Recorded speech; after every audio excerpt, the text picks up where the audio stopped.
et qu'elle a sentence d'écouter la musique, les chansons, et donc fuyez donc la musique et cela finira donc l'union dans les cœurs si personne écoute dans la musique dans le cœur et on ne lui permettra pas d'écouter les spiritualités donc dans l'au-delà et ils vont demander qu'est-ce que sont ces spiritualités et au paradis, parmi les gens du paradis, ce sont les lecteurs.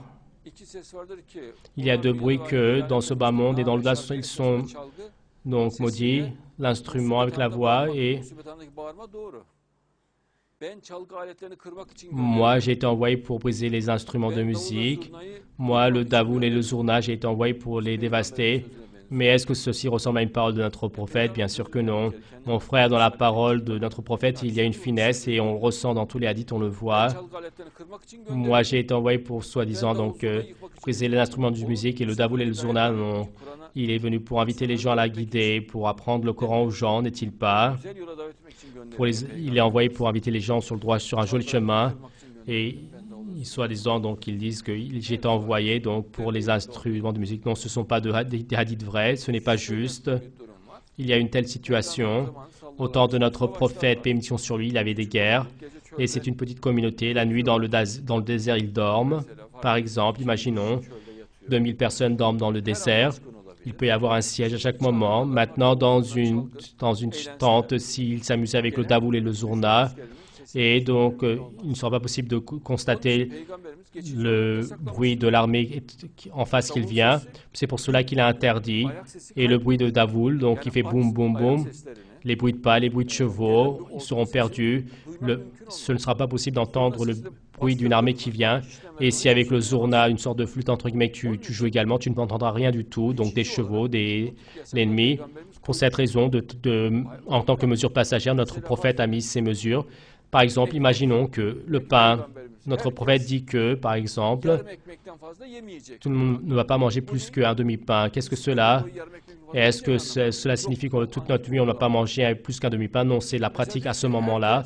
Par exemple, il dit que tout le monde n'utilise pas plus qu'un litre d'eau. Qu'est-ce que cela veut dire donc? Est-ce qu'on ne va pas utiliser plus qu'un litre d'eau? Non, ce n'est pas ainsi. C'est la nécessité au moment de la guerre, ce sont des mesures qui sont prises. Par exemple, notre prophète dit que personne ne porte de l'or, car pour obtenir de l'or, donc les personnes font des vols, ils font de l'usurpation, ils pendent et découpent les musulmans à cette époque. Ou sinon, à cause de l'or, il y a de la concurrence, il y a ceux qui sont attristés, il y en a qui voient cela de manière injuste, comme l'injustice. Par exemple, notre prophète donc portait une bague d'or et tous voulaient porter tout de suite au même moment une bague d'or. Notre prophète l'a enlevé, il a raison, car tous donc essayent, les pauvres également essayent de porter des bagues d'or. Ils ne vont pas réussir à en trouver, ils vont s'attrister. Il est clair que cela va faire une discorde et notre prophète dit je l'interdis. Cela ne signifie pas pendant toute la vie, c'est simplement pour ce moment. Et donc à cause de 2, 3, 5 raisons, il l'interdit. Et pour la soie également, c'est pareil, c'est la mode. Tout le monde essaie d'utiliser la soie. Notre prophète dit n'utilisez pas la soie car les pauvres n'arrivent pas à porter cela. Et en ce sens, donc, parmi les compagnons, il y en a qui portaient 6 bagues. Notre prophète déjà personnellement a utilisé les 6 bagues. Mais quand il a vu que l'environnement devenait ainsi, il les a enlevés. Par exemple, Hassan et Hussein utilisent la soie, ils en ont porté tout le temps.